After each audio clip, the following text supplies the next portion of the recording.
Si è appena conclusa la presentazione di alcuni giocatori del Cagliari qui nella piazza delle Terme di Peio, a Peio Fonti, una rappresentanza formata da Alberto Cerri, Artur Ionita, Fabrizio Caligara, An Kwansong, Nicolò Giannetti, Marco Andreolli e Babis Likoyannis. Insomma 7 giocatori rossoblù che hanno così festeggiato la loro presenza, la presenza del Cagliari nel ritiro di Peio. Un abbraccio da parte della folla presente, e vedete ancora alle nostre spalle mentre sta continuando l'animazione in piazza con canti e balli tipici della Val di Sole. I ragazzi del Cagliari, appunto, accompagnati da alcuni membri della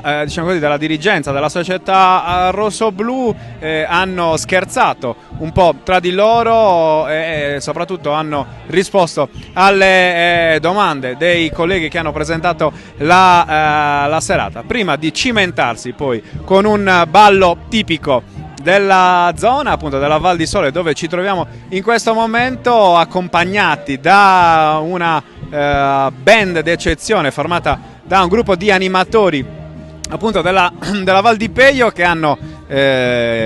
accompagnato e fatto vedere ai giocatori le mosse da fare, come si può poi vedere nel video che state vedendo, nel video che abbiamo poi caricato sul profilo Instagram di sardegnasport.com. Una conclusione scanzonata e gioiosa di una giornata carica di lavoro, con la doppia seduta di allenamento diretta da Rolando Maran, in attesa poi della partita di domani, la prima amichevole del ritiro di Peio contro la SD Rotaliana, ore 17:30. Noi di Sardegna Sport vi daremo conto ovviamente in diretta della partita col nostro live testuale, e poi al termine della partita la nostra diretta Facebook con l'intervista anche a Paolo Faragò, che parlerà al termine della partita. Per cui da Sardegna Sport, da Francesco Areso e Fabio Frongia, che sono presenti qui a Peio Fonti, la più calorosa delle buonanotte, nonostante insomma il tempo qua sia piuttosto freschetto. Insomma, ci sentiamo domani.